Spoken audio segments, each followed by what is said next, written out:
Boa noite, meu amigo, meu irmão. Que coisa linda, divina e maravilhosa estarmos aqui com vocês pela Web Rádio Estação da Luz, a sua rádio que emana paz aqui de Natal para todo o planeta Terra. E na noite de hoje nós teremos a presença do nosso irmão Marquense, lá dos Estados Unidos.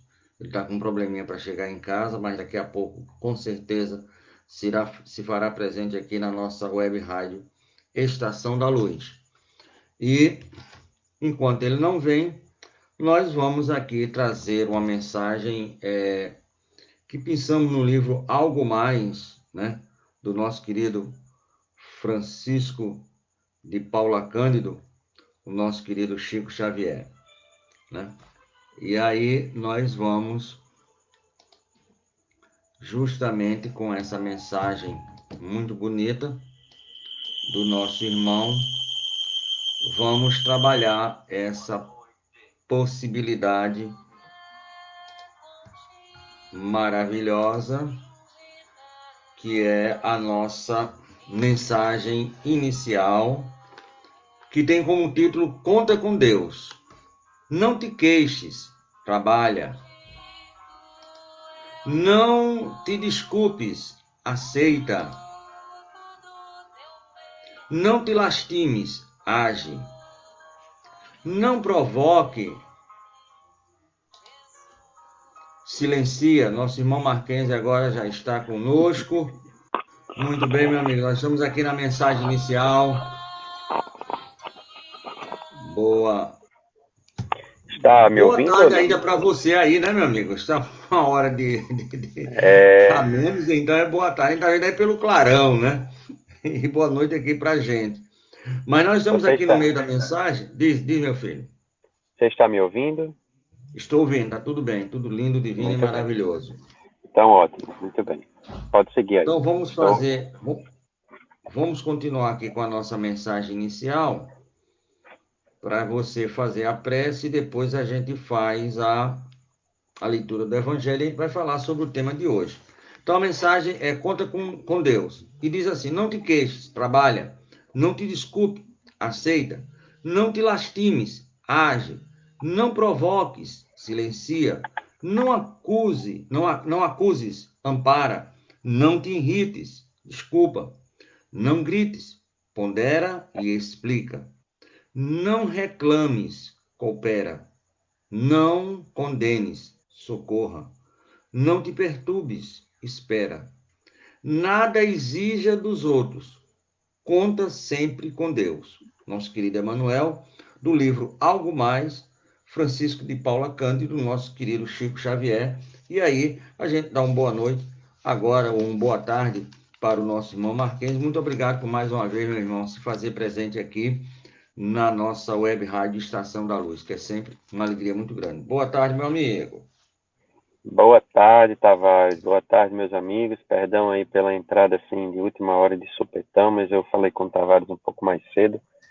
Estávamos naqueles processos de trânsito absurdo, deve ter tido alguma intercorrência com algum carro e ficou tudo parado. Espero que as pessoas envolvidas estejam bem, mas estamos aqui mais uma vez para conversar com vocês e estarmos juntos aqui na Web Rádio Estação da Luz. Obrigado, Tavares, pelo convite e sigamos em frente em paz com Jesus sempre no coração. Maravilha. Você poderia fazer a prece de abertura, que eu faria a leitura do ponto do Evangelho, e a Uhum. gente partiria justamente para o programa de hoje, que é justamente Kardec, o homem e a obra realizada, né? Uhum. Por favor, meu amigo.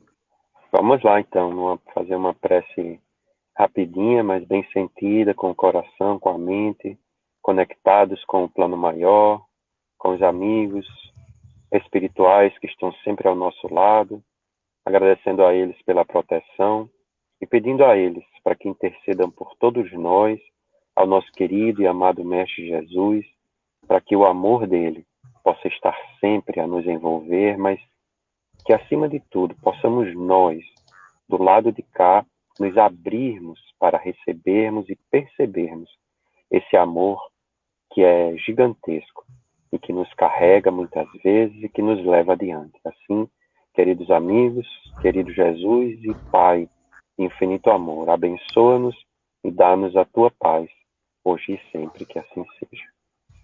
Graças a Deus. Muito bem, meu amigo. Então, depois dessa rogativa maravilhosa, dessa prece ditada pelo coração, nós vamos pensar aqui do capítulo 24 do Evangelho segundo o Espiritismo, não ponhais a candeia debaixo do alqueire, o item 11. Não são os que gozam de saúde que precisam de médicos.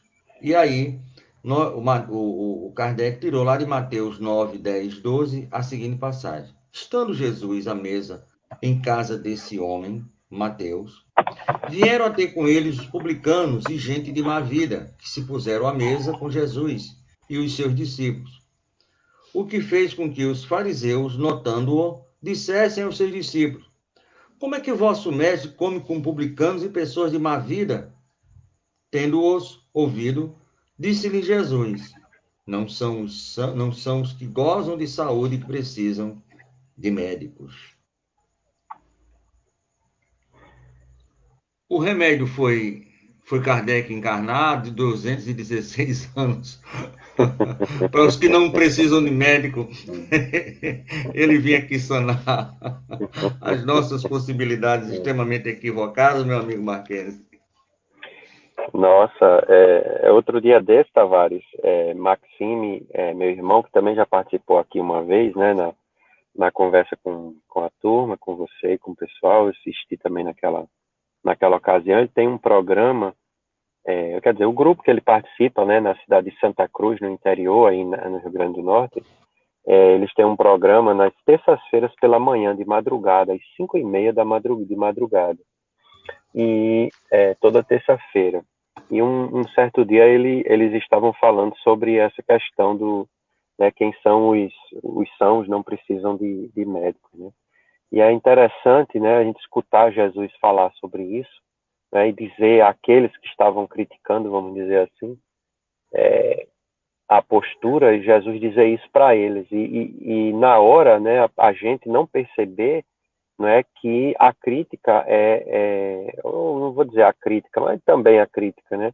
Mas o ensinamento, na verdade, é inclusive para aqueles que estavam falando sobre isso, né? Ou seja, a gente não percebia que a gente estava precisando de médico. Porque uma pessoa que reclama que o outro está ajudando o próximo, né, também está precisando de médico, né? Então, quem é que está precisando de médico, na verdade, né? Se os próprios médicos, ou que aparentemente são médicos, estão precisando de médicos, avaliem os outros, né? Então, assim, é uma mensagem que parece até inocente, vamos dizer assim, porque é uma coisa tão óbvia. Se um médico está ali e está ajudando alguém, é porque aquele que está sendo ajudado precisa de médico. E aí, Jesus diz, são os saudáveis, os sãos, né, os sadios que precisam de médico, que não precisam de médico. Mas como assim? Você está dizendo uma coisa tão óbvia, mas às vezes é nessas afirmações mais óbvias que a gente se perde, porque a gente fica achando que a gente não está precisando. E aí passamos a vida inteira negando o remédio, até com o remédio no bolso, porque a gente sai por aí para distribuir o remédio.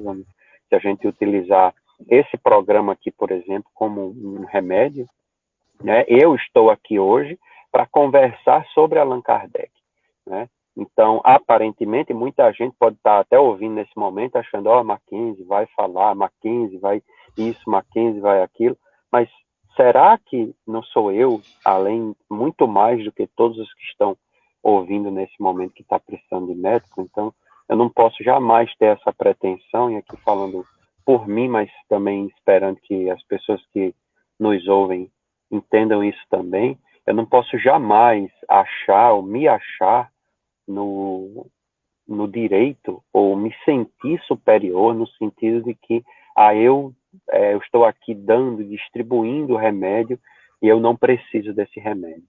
Na verdade, nós todos precisamos, e talvez aqueles que estejam distribuindo os remédios são os que precisam muito mais. Eu tenho certeza de que, se a gente perguntasse a Allan Kardec se ele precisava do Evangelho, ele ia dizer que precisou e continuaria precisando, e continuará precisando dele para sempre. Então, somos nós que precisamos do remédio, somos nós que precisamos do Evangelho. E você, com essa sua fala muito bonita, me emocionou, porque me fez lembrar uma das primeiras vezes que eu fui na Federação Espírita, e quem estava fazendo a palestra era o seu Armando Tomás, com aquele jeito Uhum. que ele fazia as palestras. E ele disse algo, eu não me lembro de nada da palestra dele, eu sei que era muito emocionante, mas ele disse algo que ficou muito marcado até hoje. Ele diz assim: olha, quem está desse lado de cá necessita muito mais de remédio, muito mais do carinho do que vocês que estão aí. Eu estava chegando pela primeira vez, vendo aquele homem ali fantástico, vendo aquele negócio me emocionando. Esse homem tá maluco, porque esse aí já está todo pronto. E ele está dizendo que Uhum. é ele que está mais necessitado do remédio. E você, quando fala isso agora, me lembrou o nosso querido Armando Tomás, o homem e a sua Kombi, segundo Jomar Moraes. Né? Grande, grande seu Armando. Sinto muita falta dele. Quando jovem, Pois não. Tavares, se você me permite, quando jovem, obviamente nós jovens, a gente olha para as pessoas às vezes com essa postura de superioridade, ou os velhos não entendem nada, a gente que é jovem que vai fazer as coisas, que sabe, a pessoa não sabe de nada e tudo mais, né? Então, tipo assim, reclamava que seu Armando era isso, seu Armando era aquilo. E aí a gente vai crescendo, vai crescendo. Então, quando eu saí daí, né, eu tinha 30 anos de idade já. Então, eu já tinha ultrapassado esse meu período dessa rebeldia, vamos dizer assim, de olhar para essas pessoas e achar que, né, que só eu que sabia, ou que, né, alguma coisa assim. E aprendi demais com o seu Armando, assim. E quando eu lembro do seu Armando hoje, eu me lembro assim de paciência, eu me lembro de um cara que estava sempre perto dos jovens para poder aprender com eles e para ajudá-los a crescer também, porque ele tinha essa consciência de que o jovem ele é extremamente necessário ao trabalho, é indispensável ao trabalho, mas que também o jovem precisa aprender com a experiência. E eu acho que o seu Armando ele conseguia fazer isso de uma maneira, pelo menos comigo, ele conseguiu fazer isso de uma maneira muito natural, sabe? Eu tive também a felicidade de acabar sendo por um tempo amigo ou pelo menos companheiro ali próximo do filho mais novo dele, né? De Dona Lucy, né? Que Luci. desencarnou muito cedo, né? O Augusto, o Guga e a gente acabou perdendo ele muito cedo assim, né? Para o mundo espiritual. Mas não tem a ver só com isso, né? Tem muito mais a ver, né, com a continuidade dos eventos da Conferne durante o Carnaval, não é? Da presença dele constante nas reuniões, a aconselhar, mas também a ouvir os jovens. Então, é uma figura extraordinária. Que bom que você conheceu e aprendeu com ele também, porque seu Armando uma pessoa que eu tenho guardada com muito carinho no coração. Eu sou um privilegiado, porque eu conheci seu Armando, conheci seu pai, conheci Dona Alba, não conheci o filho. A Décio é o único que eu não conheci, que ouço muito falar, mas não tive o prazer, então, de conhecer o Uhum. seu Ismael. Então, essa turma toda, eu sou um verdadeiro, me desculpe a falta de modéstia, eu sou um verdadeiro privilegiado, porque pude beber na fonte da água, na fonte de todas essas águas. Mas nós colocamos aqui Kardec, o homem e a obra realizada. Você vai falar, e eu vou explicar para que você possa começar a sua fala, porque a obra realizada. Porque mais ou menos um ano e meio antes de ele começar tudo, ele recebeu uma carta, acho que você lembra da carta que está lá no livro Obras Póstumas, né, que ele fala, pergunta, o pessoal está falando aí que eu tenho uma missão, e eu queria saber, e o Espírito de Verdade começa a falar, né? E ele logo no início assim, disse, olha, você até agora não fez nada, porque a obra nem começou. Quando a obra tiver realizada, se você realizar, aí, talvez, quem sabe, todavia, contudo, você pode ser Uhum. lembrado. Então é por isso que eu coloquei aí, não só Kardec, o homem e a obra, mas a obra realizada. E aí, eu queria que você trouxesse um pouquinho do nosso bom senso há Encarnado, 216 né? anos. O Encarnado. consenso encarnado, como diria Camille Flammarion. O, é, Primeiro de tudo, eu queria deixar muito claro que eu não sou especialista em Kardec Eu vou falar aqui muito mais de memória, vamos dizer assim, das coisas que realmente me tocam e que mexem muito comigo com relação a ele. Mas ele é um homem que realmente, eu acho que você foi muito feliz aí nessa sua colocação, Tavares, de dizer da obra realizada, né? Porque a gente, muitas vezes, a gente olha para pessoas, né? E a gente não se dá conta da obra que a pessoa realmente realizou. E Kardec, ele realizou a obra não apenas espírita, no sentido dos livros e das coisas que ele fez, e eu tenho certeza que a gente não sabe muita coisa que Kardec fez, porque ele não era um homem de ficar divulgando coisas que ele estava fazendo, provavelmente de ajudas e auxílios que ele deu a talvez dezenas, centenas de pessoas.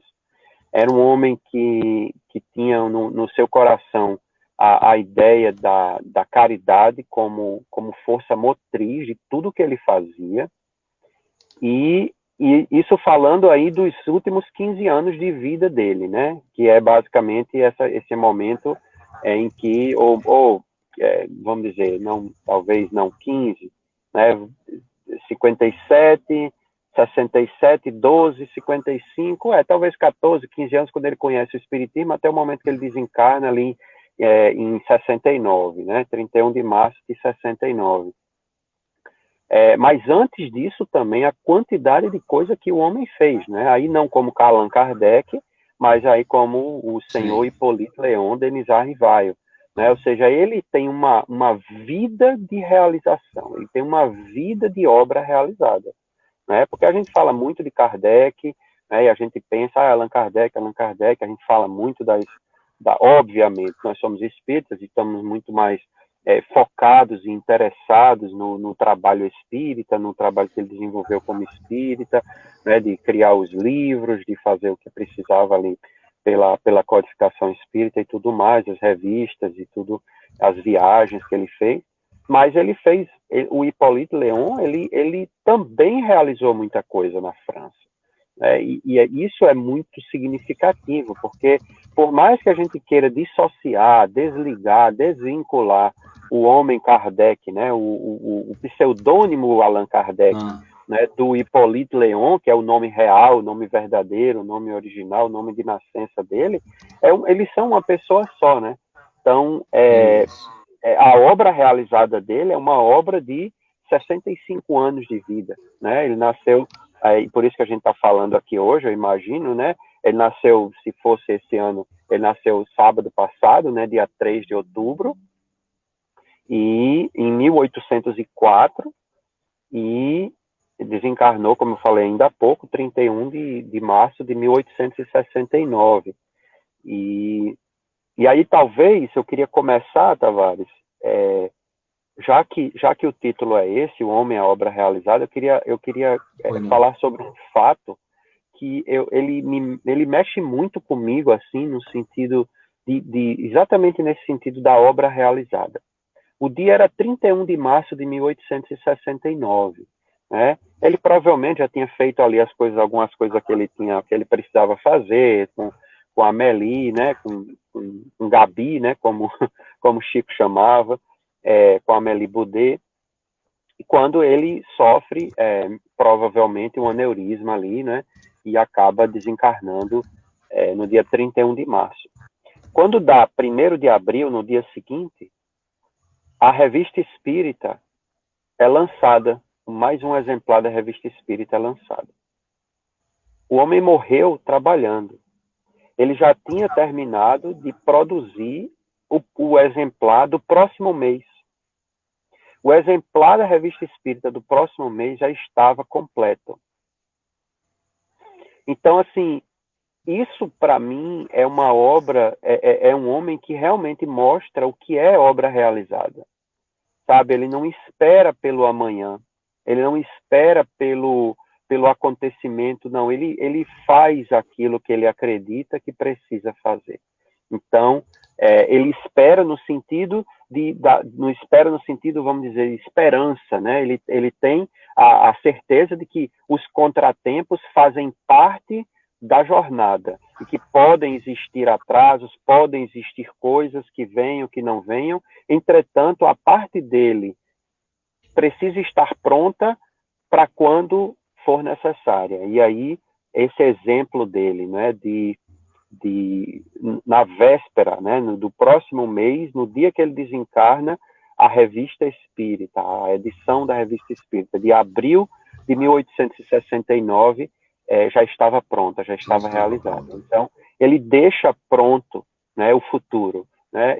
Isso para mim é muito significativo, né, de como Kardec trabalhava a sua própria vida e as coisas que chegavam nas suas mãos.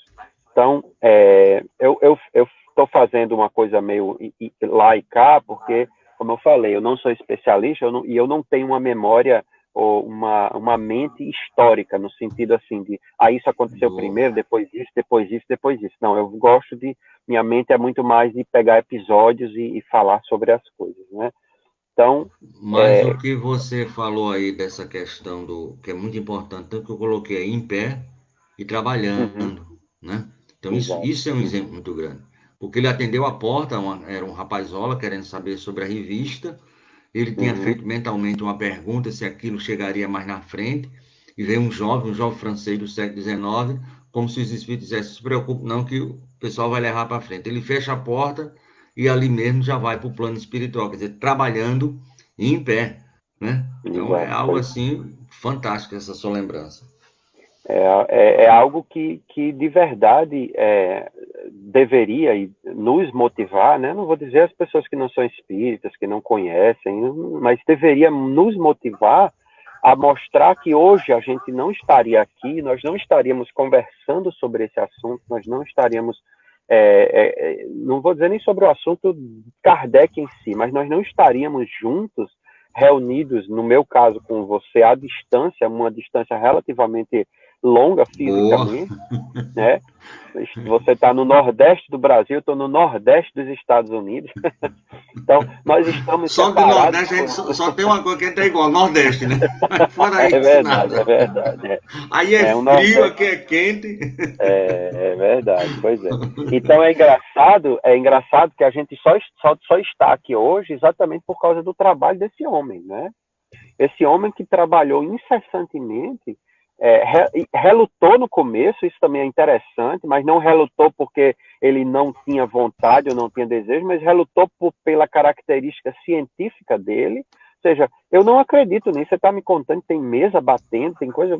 Isso é bobagem, isso é coisa que eu só acredito se você me provar que uma mesa tem cérebro para pensar e músculo para se movimentar.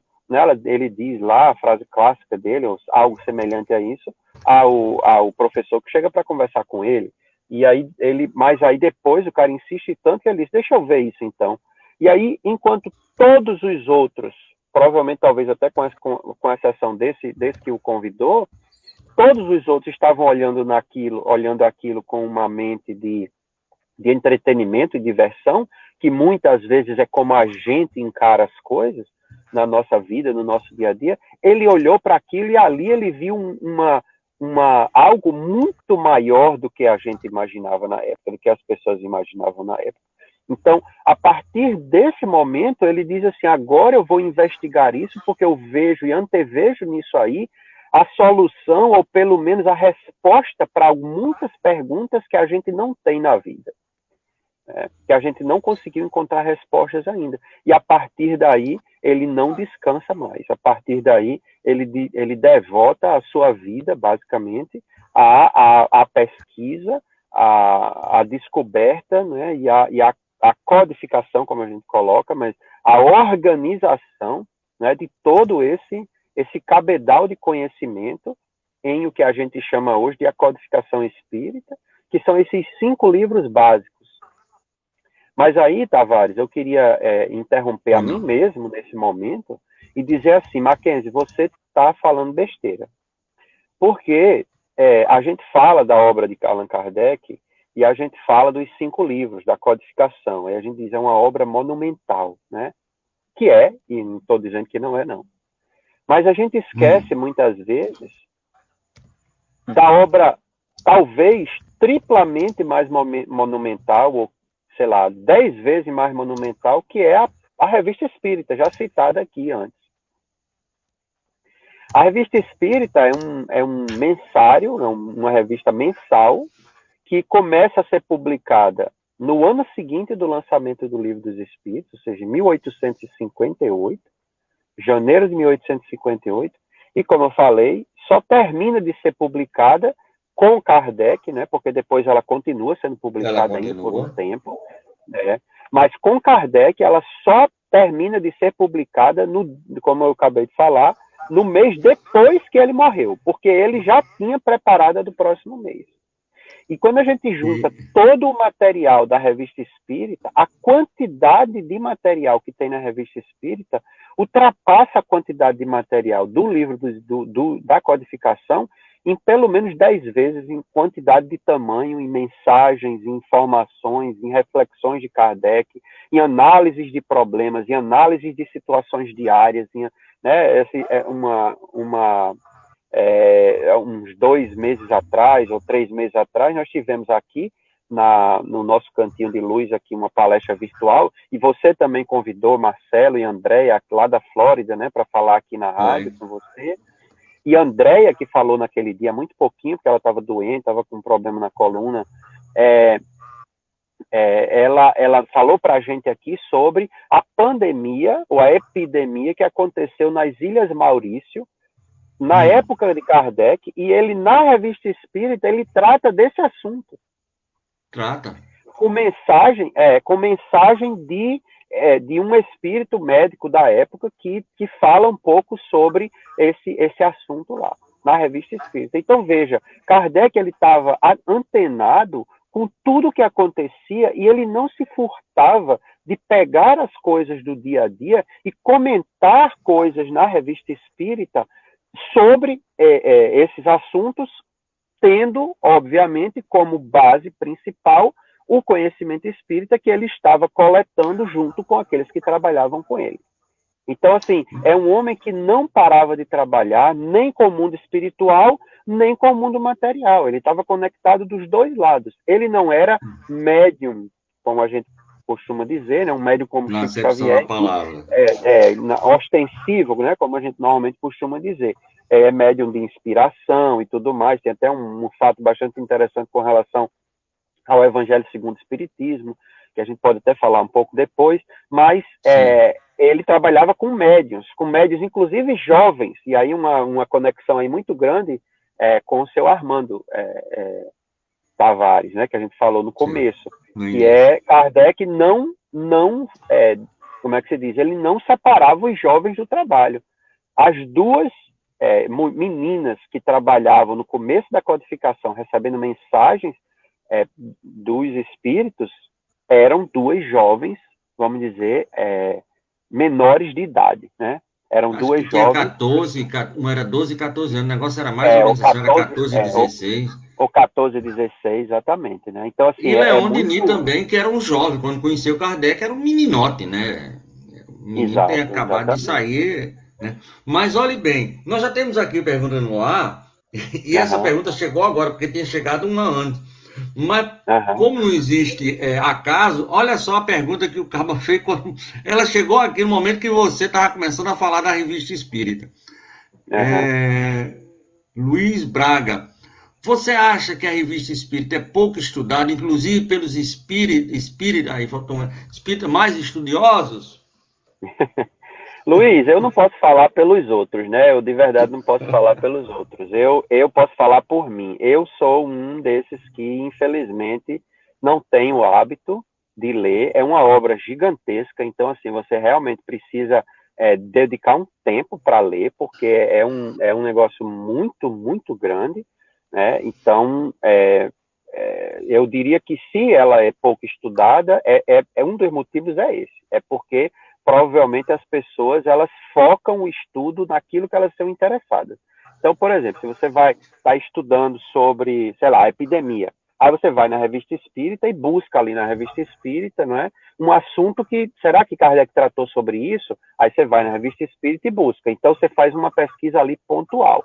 Mas é verdade, assim, eu nunca conheci alguém que chegou para mim e disse assim, eu estudo a Revista Espírita do começo ao fim, eu estudei a Revista Espírita do começo ao fim, eu li a Revista Espírita do começo ao fim, eu conheço de cabo a rabo. Porque eu vou dizer a você, é muito complicado, porque é muito grande, é muito material.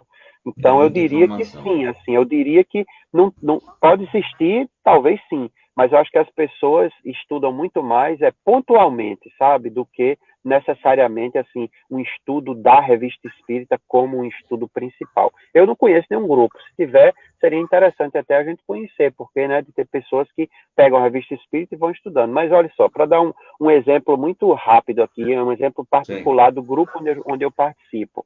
Nós estamos estudando o livro Paulo e Estevão, coisa que muitos grupos fazem. Né? Nós achávamos que quando estivéssemos estudando o livro Paulo e Estevão, a gente ia acabar talvez em um ano e meio. Faz um ano e meio, mais ou menos, que a gente está estudando o livro Paulo e Estevão. Nós estamos no capítulo 8 da primeira parte. Ainda faltam 2 capítulos para terminar a primeira parte e tem mais 10 depois da segunda parte. Então, assim, eu fico imaginando, e a Revista Espírita, que são 12 anos de revista praticamente, sabe? É muito texto, é muita coisa. Então, assim, é um trabalho do homem Hipólito, né? do Kardec, um trabalho bom você gigantesco, falou. é um trabalho assim enorme, é um negócio absurdamente grande, com muita informação. Então, se a gente vai encontrar pessoas, né, que gostam, sei lá, da parte de mediunidade, vão atrás de mediunidade na Revista Espírita para pesquisar. Gosta mais da parte de medicina, vai lá atrás de medicina. Se interessa mais, sei lá, pela parte evangélica, vai atrás na parte evangélica. Sabe, agora uma pessoa que realmente pega a revista para destrinchar ela do começo ao fim de tudo, eu de verdade, eu não conheço, não. Deve existir, mas eu não conheço. E eu não sou um deles. E eu também não conheço. Já tentei ler, li até a 10ª, e aí dei uma parada, a 11ª, a segunda e a última é uma edição pequena, porque é basicamente um glossário. Inclusive, na Revista Espírita, ele faz uma experiência que ele lê no jornal, e eu fico pensando Kardec com a internet na mão, meu amigo. Vou dizer uma coisa, se ele tivesse com a internet na mão, tivesse esperado mais um, espere mais uns 200 anos para nascer, meu amigo, ele tinha feito, desculpa a expressão, miséria. Porque ele leu num jornal, tá lá na revista aqui, um cara de uma ilha ali da Oceania, um chefe de uma tribo de canibais tinha falecido, e ele foi e evocou para saber por que um espírito, e aí São Luís responde, mas meu amigo, é um repositório, como você falou.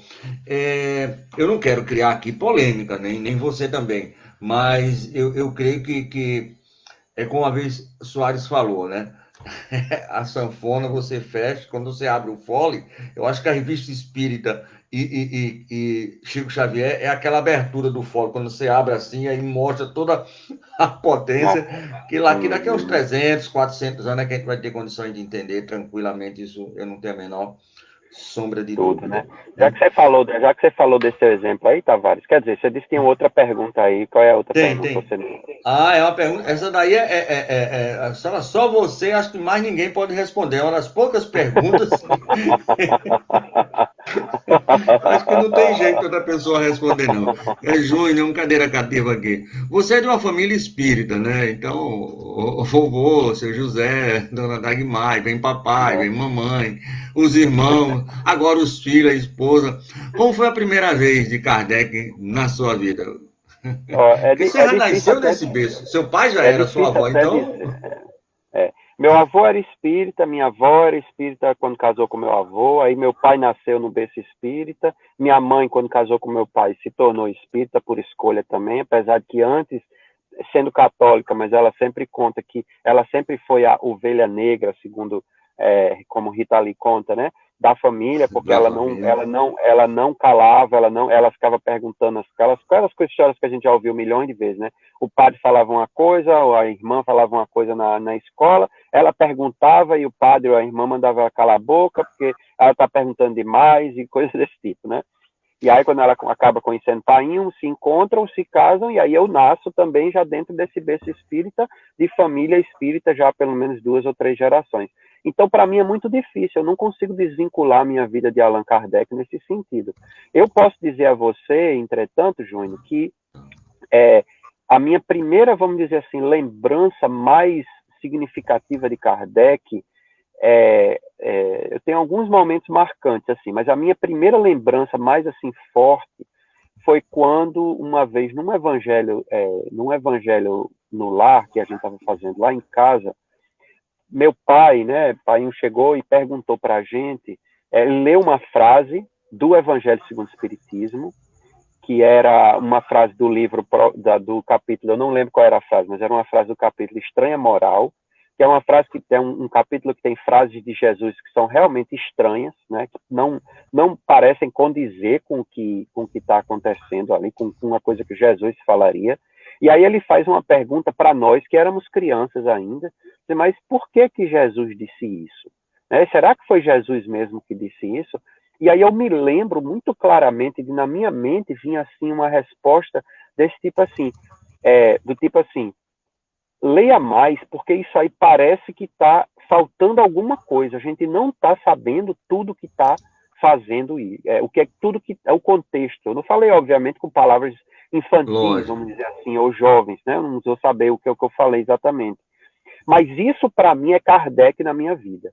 Porque esse tipo de raciocínio é um típico raciocínio kardeciano. Então, eu não posso dizer quando foi que esse tipo de raciocínio, entrou na minha vida. Eu só posso dizer que, obviamente, foi o meu pai e minha mãe nos evangelhos que colocaram em mim isso, mas certamente retirado de Allan Kardec.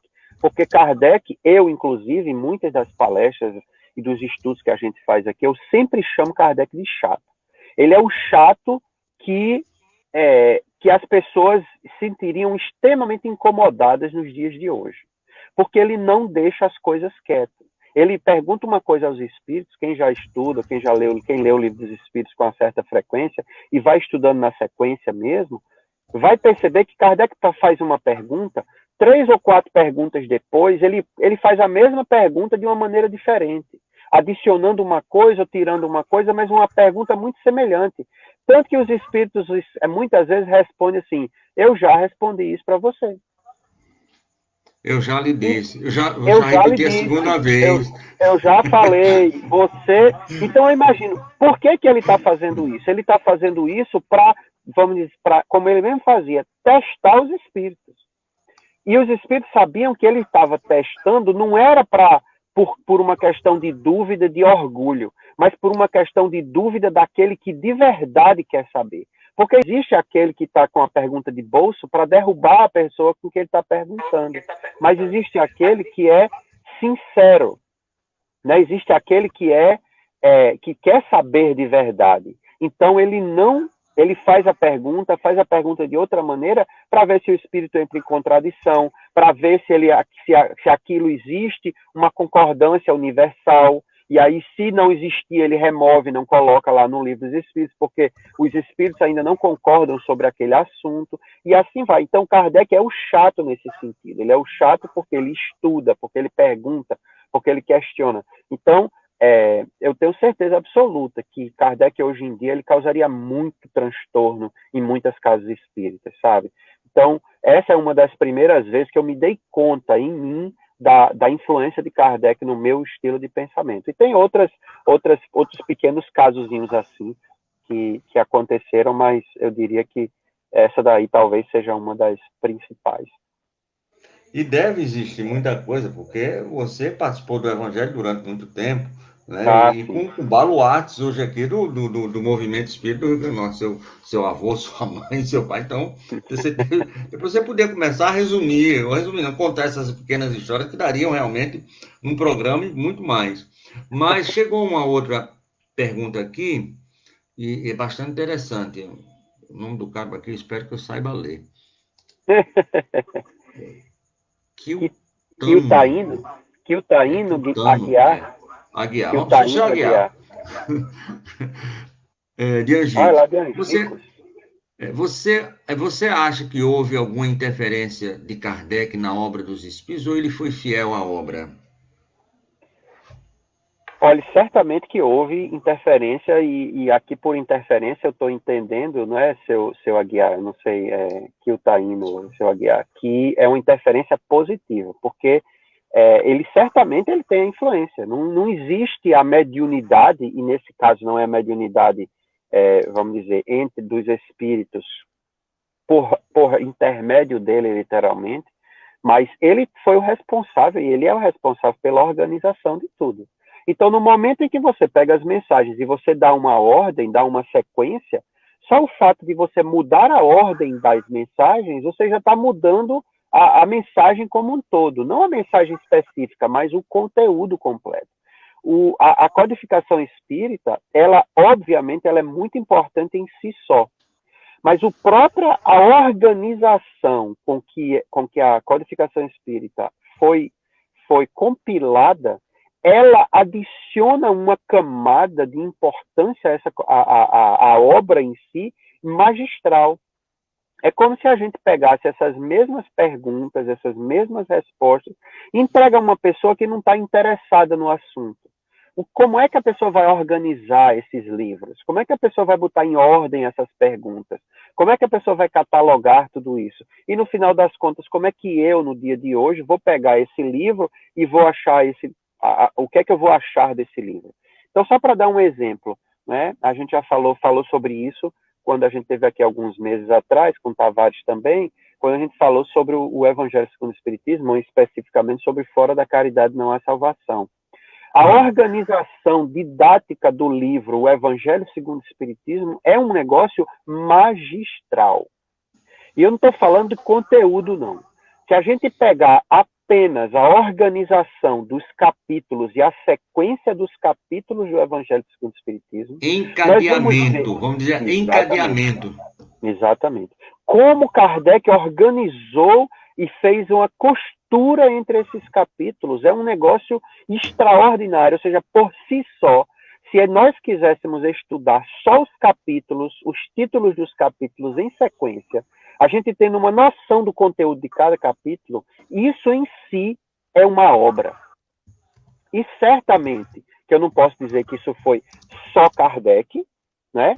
Os espíritos influenciam Kardec nisso, mas, ao mesmo tempo, Kardec influencia os espíritos nisso. É uma obra simbiótica, vamos dizer assim. Kardec é um grande homem, acompanhado de grandes espíritos. Os dois trabalham em conjunto. Então, não tem como desvincular uma coisa da outra. É a mesma coisa de querer desvincular Chico Xavier de Emmanuel, sabe? Querer dizer que Chico não tem influência sobre o trabalho de Emmanuel. É claro que tem. Não existe a possibilidade de a obra de Emmanuel sem Chico Xavier, ou vice-versa. Os dois estão completamente interligados. Então, sim, para mim a resposta é sim. Kardec influenciou na obra dos espíritos, mas no sentido extremamente positivo e extremamente, eu diria, necessário. Sem Kardec, o espiritismo existiria, mas ele seria de outra maneira. Óbvio, isso parece óbvio, como a gente estava conversando no começo, né? Parece ser uma frase que a gente está dizendo e que é óbvio. Mas é óbvio, Kardec não estaria lá, o livro seria diferente. Claro que seria, mas é tão óbvio que parece que a gente não percebe, sabe? Seria um outro bicho, sabe? Seria um outro animal, seria uma outra coisa. Por quê? Porque por maior que fosse o outro espírito, ele iria acrescentar ali, iria colocar uma organização ali diferenciada. Por exemplo, suas cores, as suas cores, exatamente. Um Leon Denis, por exemplo, um espírito grandioso, trabalhador também, escritor fantástico, espírita, mas ele tem um outro foco. Então, provavelmente, o foco dele na codificação seria diferente do que o foco que Kardec deu. E isso não tornaria, vamos dizer, nem melhor nem pior. Não estou fazendo comparação de melhor e pior. Lógico, eu estou fazendo comparação aqui de características. Eu costumo dizer assim, para um cargo público qualquer, né? Se uma pessoa que foi eleita para um cargo público, ele tem uma formação vamos dizer, de pedagogo, ele vai provavelmente dar muito mais atenção ao lado da pedagogia na administração dele. Se ele for um médico, ele vai dar talvez um foco maior no lado médico. Por quê? Porque é o lado que mais o atrai. Então, Kardec, ele tinha essa coisa da universalidade do ensino, né? Ele estudou numa das melhores escolas da Europa do seu tempo, e uma escola que era pluralista, que era meio que universalista, lá em Verdun, na Suíça, com um dos maiores educadores de todos os tempos, Heinrich Pestalozzi, né, lá da Suíça também. Então, assim, ele sai de lá, ele vem de família católica, Kardec, né, o Hippolyte Léon, entra nesse instituto para estudar por volta dos 10 anos de idade, aprende o modelo educativo de Pestalozzi dentro da escola, se torna professor da escola por provavelmente 14, 15 anos. Pestalozzi praticamente entrega as coisas na mão de Kardec, de tão avançado, de tão grandioso que Kardec já era quando criança. Aos 24 anos de idade, o homem cria, e eu fico me perguntando, viu, Tavares, o que é que eu fiz aos 24 anos de idade? Chega a dar um desespero, assim, comparar, né? Porque Kardec, aos 24 anos de idade, ele cria um novo modelo de ensino para as escolas da França, de Paris. Um livro criando um modelo de escola, de estudo, de ensino para a França. E aí ele conhece astronomia, conhece física, conhece biologia, conhece química. Então é um cara que, na sua época, ele era um cara extremamente estudado. Contador, pois é. Então, assim, é claro que ele vai ter uma influência enorme no que os espíritos estão dizendo. Ele vai fazer seleção de perguntas, ele vai fazer seleção de respostas, ele vai deixar passar determinadas coisas, porque ele acredita que aquilo está dentro de um contexto global, que é importante, mas ele vai deixar coisas de fora que ele diz assim, isso aqui não é ainda uma concordância, então não posso colocar aqui porque isso não parece ser uma universalidade. Daí ele fala sobre, né, o controle universal do ensino dos espíritos. Então, assim, ele é uma influência gigantesca no que a gente hoje chama de espiritismo. Sem Kardec, o espiritismo não seria o que a gente hoje chama de espiritismo, com certeza. Tá muito escuro aí a minha imagem? Não, tá bom. Deixa eu ver aqui, tá ótimo. Deixa eu te dizer uma coisa, olha, o Aguiar, né? Interferência houve, porque a interferência é dele, não na obra de modificar. Mas vamos só observar que o Livro dos Espíritos, a primeira versão teve 501 perguntas, aí já 3 anos depois, então, mas sempre a interferência em concordância com os espíritos. Então ele dialogava, sem ser médium ostensivo, ele dialogava muito.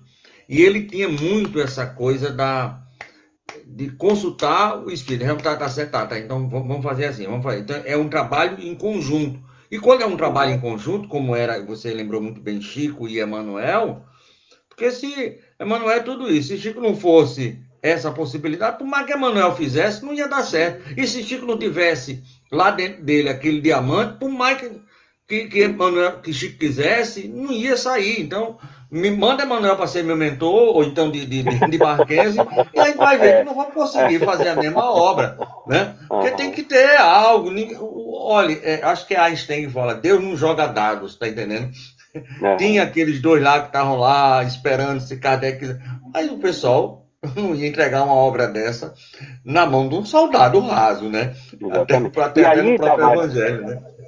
E aí, Tavares, como eu estava falando, e você falou isso aí, é muito legal, que me lembrou de volta o que eu queria dizer mais cedo, quando eu falei do Evangelho, que tem uma passagem, inclusive, no Evangelho, em Obras Póstumas também, que ele cita, né?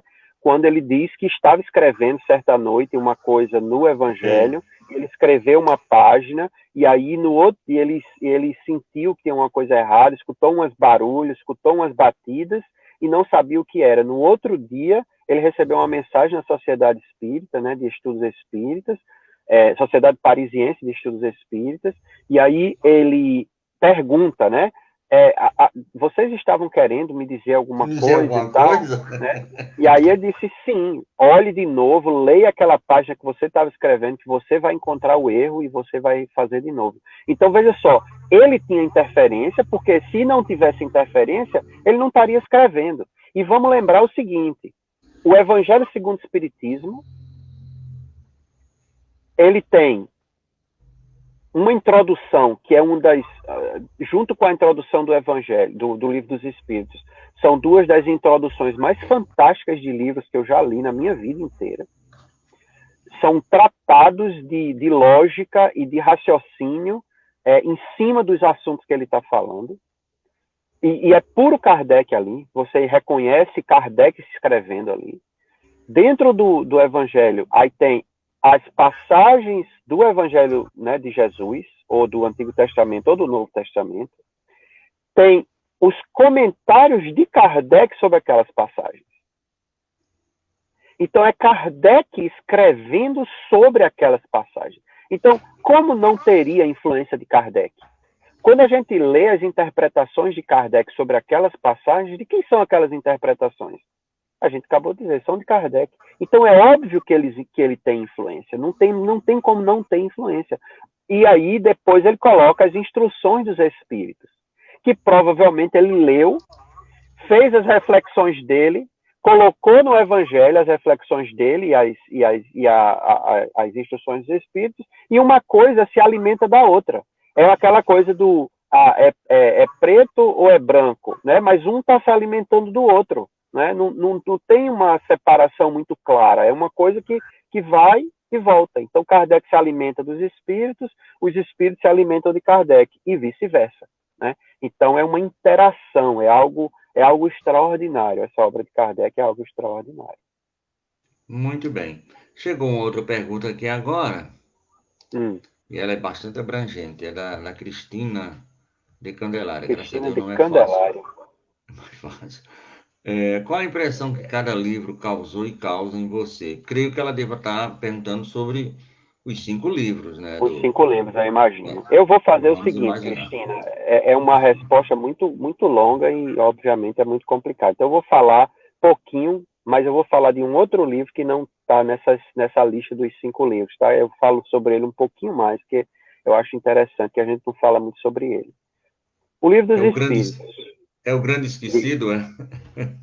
Eu não sei se é o grande esquecido, talvez não seja, mas para mim é um livro que me marca por um motivo especial, e eu acho que, falando sobre Kardec, eu acho que vale a pena citar o livro, sabe? Porque para mim é um livro especial. O Livro dos Espíritos, para mim, é um tratado filosófico de vida. É um livro que, de verdade, quando a gente lê um pouquinho dele, é um livro que salva vidas. Então, para mim, o Livro dos Espíritos é um livro que salva e modifica vidas. O Livro dos Médiuns é um livro científico. É um livro talvez difícil de ler para algumas pessoas, porque não tem a característica científica, né, de uma ordem, de uma sequência muito específica, mas é um livro riquíssimo, que tem ensinamentos belíssimos, em especial em algumas partes finais do livro. Tem uma coisa que eu acho muito legal do livro, no final, quando ele fala sobre as sociedades espíritas, quando ele faz uma lista de livros que deveria ter nas bibliotecas espíritas. Isso é muito Kardec, para mim. Ele diz assim, está aqui a lista de livros espíritas, mas também na sua biblioteca, na biblioteca da Sociedade Espírita, da Casa Espírita de vocês deveriam ter uma lista de livros contra o Espiritismo. E dá uma lista de livros contra o Espiritismo que a gente deveria ter na nossa Casa Espírita. Obviamente que são livros do século XIX, né? E aí por quê?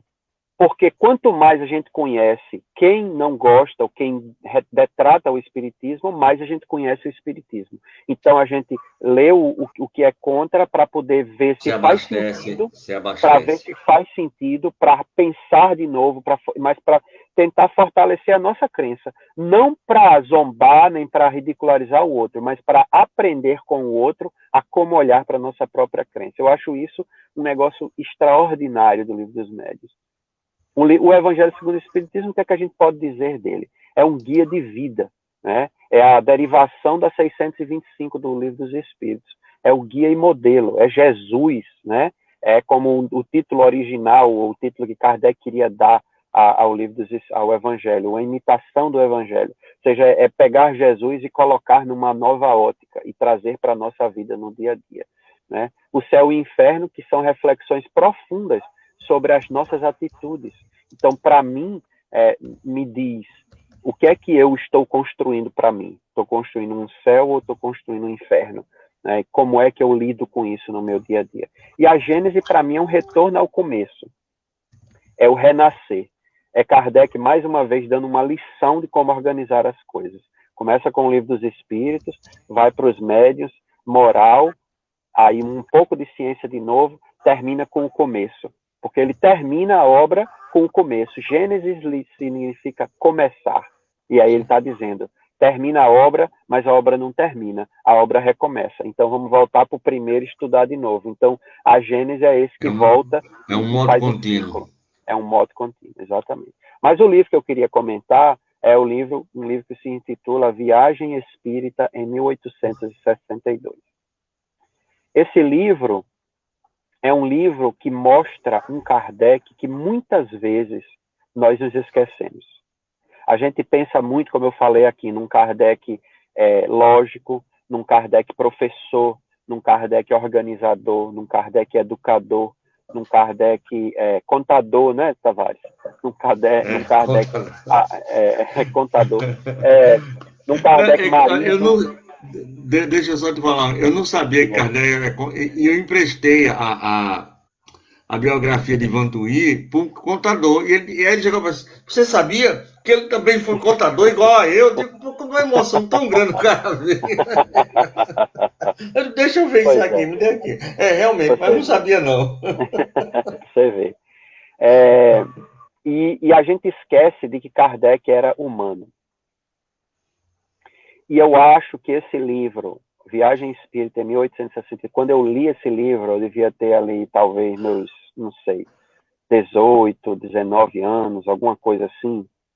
Eu me lembro de ler esse livro na casa do meu pai.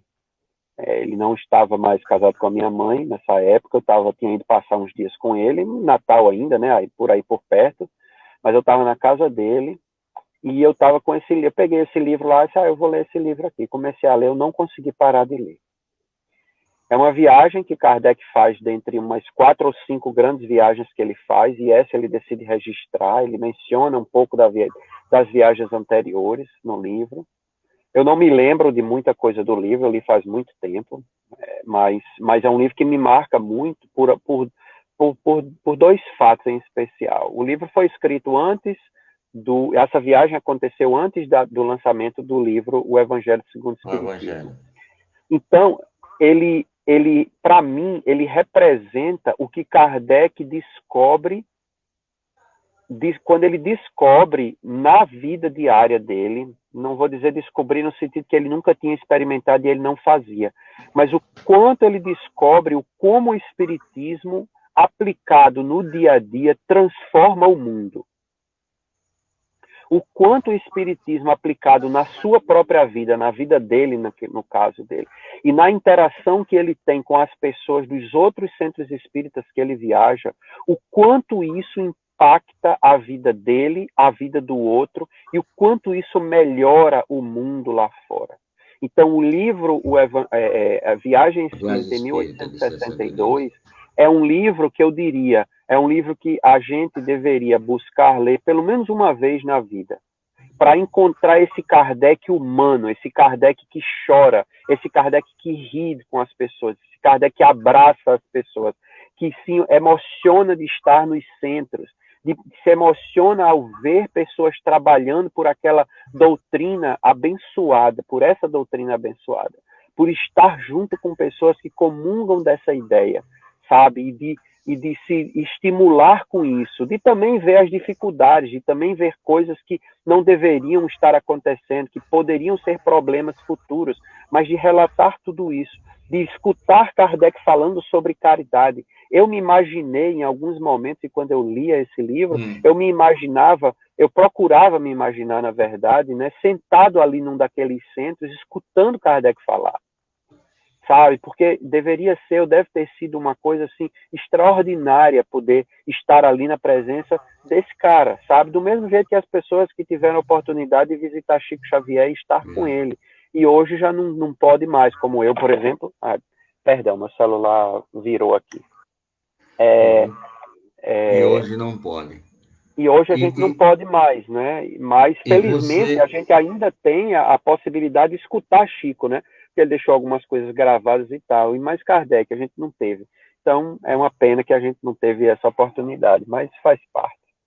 Mas você falando nisso, quando eu falei logo no início da questão da obra realizada e que ela não foi realizada, que o Espírito fala tudo aquilo que ele vai sofrer, e 10 anos e meio depois ele divulga, né? Ele diz assim, mas teve uma coisa que o Espírito não me disse, que é justamente isso, que a doutrina estaria crescendo, que a doutrina estaria consolando. Então, isso ele não me falou, né? Imagina se eu tivesse reclamado. Então, ele só. O final é lindo, é mais ou menos isso aí que você falou, isso que ele experimentou nessas viagens, nas cartas, milhões de cartas que ele recebeu e que ele passou. Então, tudo isso. Meu amigo, nós já estamos aí com o horário estourado, né? Porque quando a gente conversa assim Nossa, com. já Bom, a passou a gente hora? pensa uma hora já. Eu queria.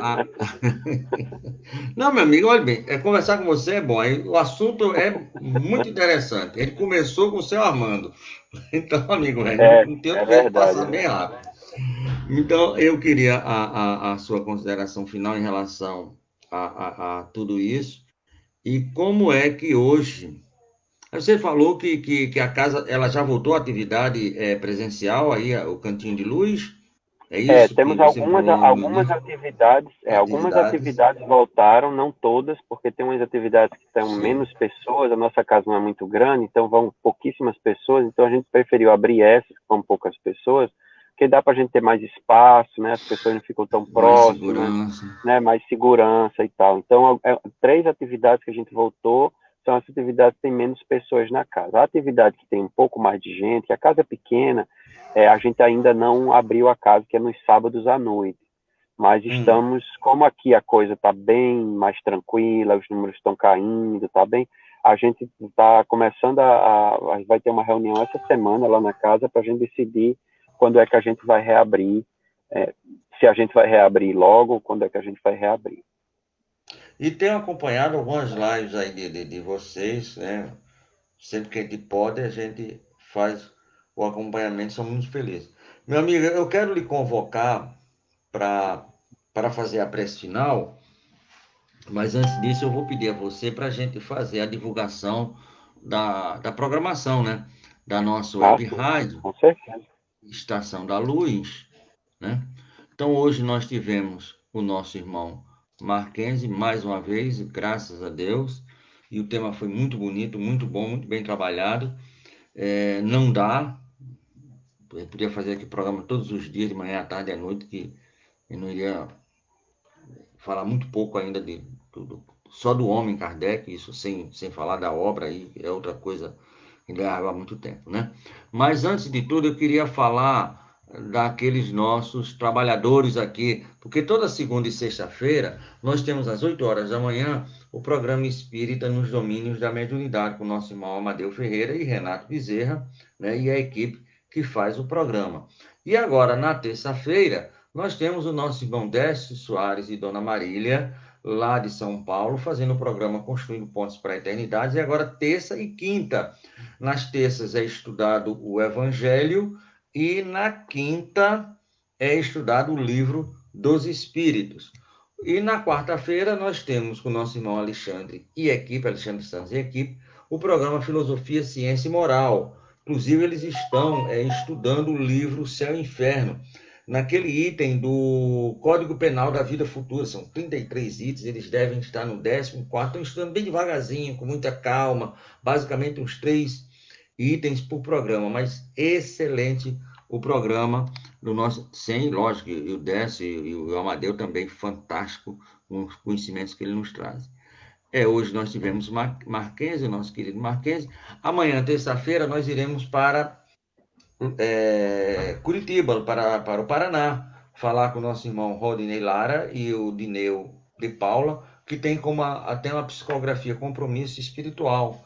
Ele vai falar, entre outras coisas, sobre esses 2 livros, tem mais um, mas esses 2 livros, Confissões de um Sacerdote e A Redenção de Lázaro. Interessante que ele foi para essa casa como ajudante, aquela pessoa, sabe, Marquês, que passa a folha, né? O médico ia Aham. psicografar, disse, eu posso lhe ajudar? Disse, pode, eu passando a folha, pode. Aí começou, eu disse, meu amigo, o negócio é o seguinte, o compromisso é com o senhor, viu? O senhor não vai ficar passando folha não, pega a caneta e que a gente vai começar a falar. Então, ele disse, eu tive um susto tão grande, amigo, para me desculpar, para me fazer, foi difícil, mas vamos embora. Na quarta-feira, nós teremos uma roda de conversas com os nossos irmãos Edson Barbosa, é toda primeira quarta-feira. O Fábio Dionísio, a Beth Lemos e o Éden Moreno, que faz a parte musical. Eles são lá do Centro Espírita Recanto de Luz Irmã Sheila, lá de São Paulo, e sempre estão falando, porque eles trabalham com a medicina da alma, o fenômeno mediúnico nas curas e nas cirurgias espirituais. Na quinta-feira, nós voltamos ao Paraná, não, Paraná não, acho que Santa Catarina, Vale de Itajaí é Santa Catarina, creio eu. Mas Vale de Itajaí, só depois se conversa, Santa Catarina é Paraná. É o nosso irmão Daniel Ross, que é o filho mais querido da nossa Elza Ross, que é presidente da Federação Espírita do Reino Unido, e ele vai fazer um programa conosco. O que é ser espírita nos dias atuais? O exemplo de Kardec ajuda, né? É um belíssimo tema. E aí, meu amigo, esse rapaz, esse jovem há mais tempo, o seu José Soares, né? Agora está conosco toda sexta-feira, da Federação Espírita do Rio Grande do Norte, e ele vai falar agora nessa sexta-feira, dia 9, às 19 horas, ele vai falar sobre as profecias. Já aconteceram ou ainda vão acontecer? No sábado, nós voltamos para São Paulo com o grupo Chave de Luz, com a nossa irmã Kathleen, que vai falar na arte de cantar para divulgar justamente os postulados do Espiritismo. E no domingo, nós teremos de novo, aí tivemos domingo passado a estreia de mais 2 trabalhadores que fazem parte aqui da nossa web rádio, o programa Espírita Atualidade do Pensamento Espírita, com o nosso irmão Cosme Deolindo e Silvio Almeida, lá da Congregação Espírita São Francisco de Paula, na Tijuca, onde viveu o nosso Bezerra de Menezes, né? A Congregação Espírita Francisco de Paula, desde 1929, que existe, né? É quase uma instituição centenária, daqui a mais 9 anos, ela faz 100 anos de existência. Então, essa é a nossa programação para a semana de hoje. Voltamos com o irmão Tatá, para que ele possa, com a sua verbe, trazer a nossa oração de agradecimento, de encerramento. E pedindo aqui, meu amigo, eu sei que você aí bate nas 3 e você é o cara que cruza, cabeceia, ainda defende e marca impedimento. Mas se puder, meu amigo, dê uma bandeirada aqui com a gente. Próximo mês, se houver aí alguma possibilidade na agenda, meu querido. Muito obrigado. Vamos ver, vamos ver. Só me chama aí, me vê, me fala aí alguma coisa para frente. Eu não posso todo mês não, porque a gente tem muita atividade, mas dá para conversar com você e conversar com o pessoal, é muito bom. Queria mandar um abraço especial para o meu amigo Delso, né? Eu não conheço, eu falei da outra vez, eu não sei porquê, eu me senti muito próximo de Delson, assim, pela rádio mesmo, né? E é uma pena que eu não posso ouvir os programas todos e tal, mas mandar um abraço para ele. Não sei se ele está aí hoje ou não, mas mandar um abraço para ele. Tá por aqui. Ele sempre, nunca perde o programa. Nunca perde. Para todo mundo que E está aí agora está na fazendo sozinho rádio. a rádio, viu? Aprendeu, meu amigo Décio Olha aí, aprendeu. que Quer dizer, nas beleza, terças-feiras já que estou beleza. livre, vamos supor, desse encargo, já sabe botar no ar, tirar. Amiga, é um danado. Fez aniversário agora, e sabe o que ele fez no bolo? Botou lá no bolo Web Rádio. Porque ele também está Olha aí, cabrão. Ele também, a gente indicou um estudo, ele começou a fazer aqui no Caritativo São Francisco de Assis, que também é uma rádio, é a Portal de Luz, que seria, vamos supor, a mãe da Web Rádio, Estação da Luz, e ele também está por lá, enveredando, e agora já botou no bolo Web Rádio, o bolo de aniversário. Gostei de ver, porque ele vestiu a camisa e comeu, então ele é Web Rádio tanto por dentro como por fora, né? Também, muito bem. Muito bem, muito bem. A Web Rádio cativou ele, inclusive, pela barriga, pelo estômago. Diz que os bons casamentos são sempre assim, né? A comida tem que estar sempre em dia, então, que bom. Mas, então, com essa alegria que Tavares tem e que esse programa traz para a gente, queria fazer uma breve oração de verdade, assim, só agradecer a Deus pela oportunidade de estarmos juntos, pela oportunidade de podermos estar conversando sobre o Espiritismo, sobre essa doutrina que ilumina consciências e abraça e envolve e emociona corações, que possamos abraçá-la também como ela nos abraça, vivendo essa doutrina nos nossos dias nos nossos dias, nos nossos pensamentos, nas nossas palavras, mas principalmente nas nossas ações. E com isso, querido amigo Jesus, te pedimos para que nos ajude nessa empreitada, ajude a todos que ouvem nesse momento, e queremos te agradecer pela nossa vida. Mas nesse dia especial, queremos te agradecer por permitir que o nosso querido Allan Kardec, o professor Rivaio, esteve aqui conosco para nos trazer a bênção de podermos te conhecer mais e melhor. Que o Senhor nos abençoe e nos proteja hoje e sempre.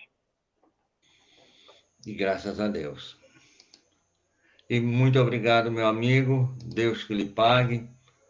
E sempre que eu precisar, vou recorrer a você. Não se preocupe, não. Ligue para mim, mande mensagem que a gente vai dando jeito quando a gente puder.